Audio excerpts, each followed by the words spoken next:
So if you've just got Deadside and are wondering what server would be best for you, listen up because this video has everything you need to know. After now nearly 1,300 hours in the game, and also having basically interviewed many veterans of the game, I feel I'm in a good place to be able to provide some insight into how best to choose a server to make your home, and so I've compiled a short list of the servers you will like, servers you may like, and servers to avoid like the plague. And we're going to get into all that right now.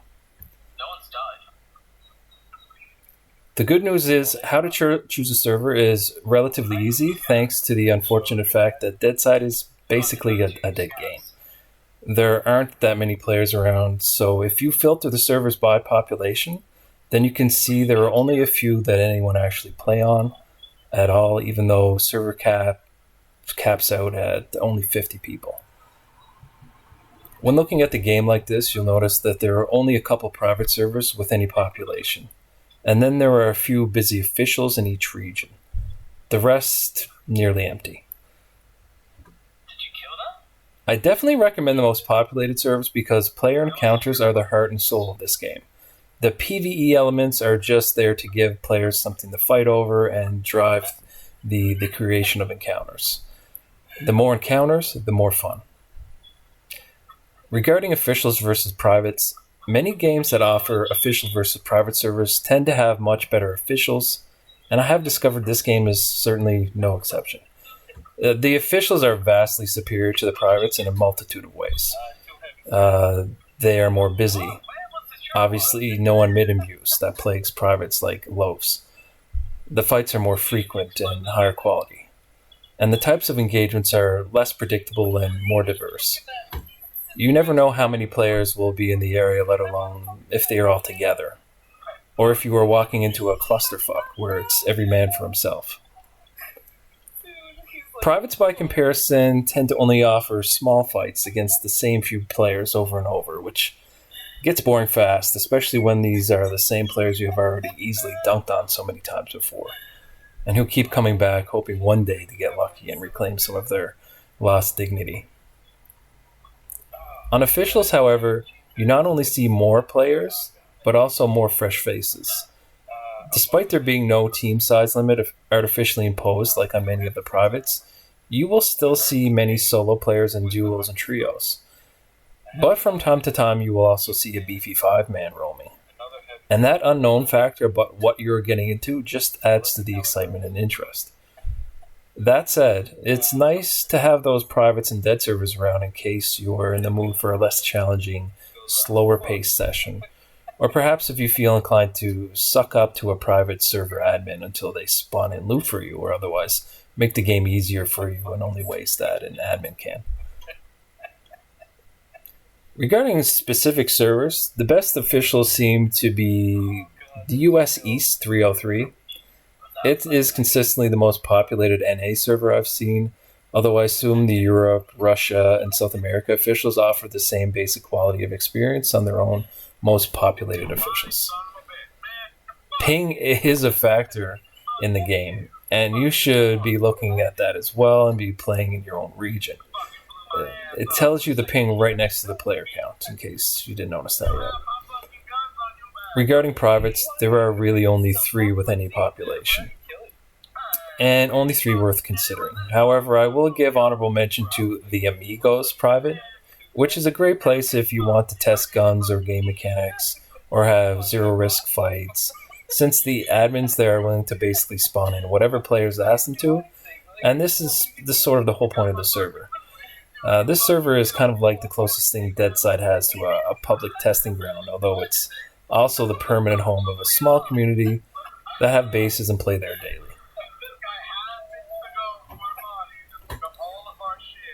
The other 3 notable privates are Just Survive, Loot and Scoot, and Loafs.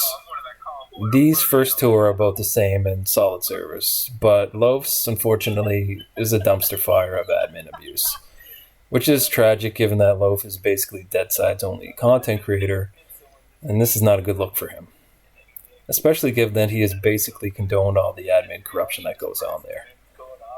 I understand he it actually is a Deadside employee as well, so this mismanagement of his own server likely is a bit of an embarrassment for him and his employer.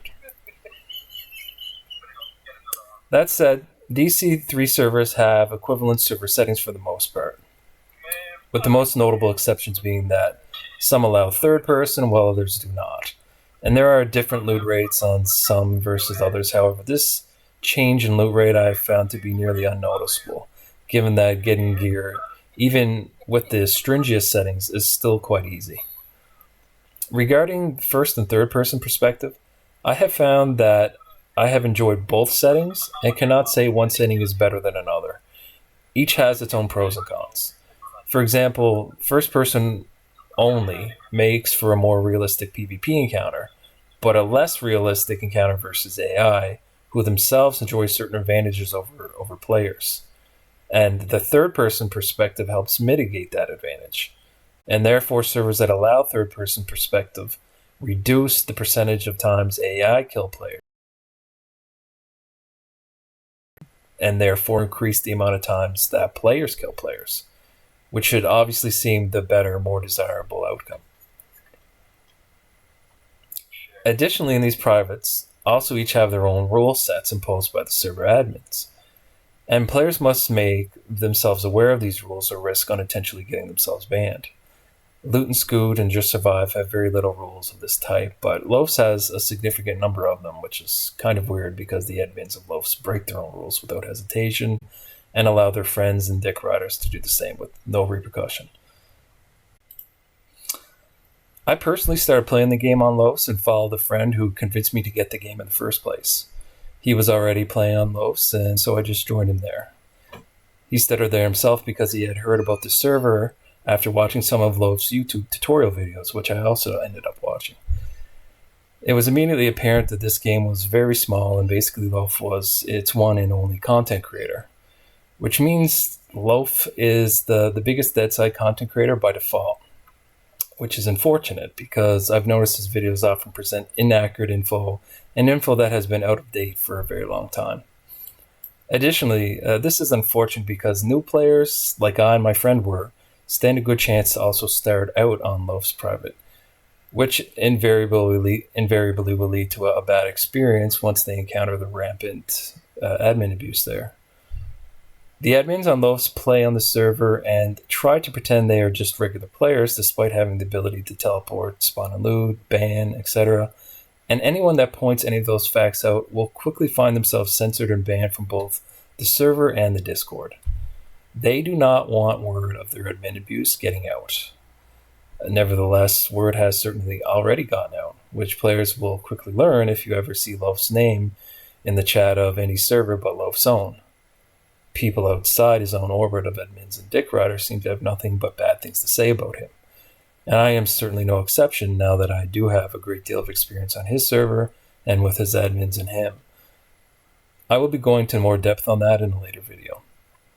Suffice it to say for now, though, that while Loafs might be an okay place to learn the very most basic fundamentals of the game,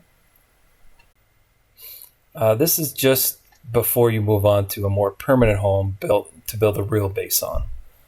I must strongly warn any player against playing on that septic tank of admin abuse. But officials should be your final destination anyway. It remain a decent place to learn the game as well.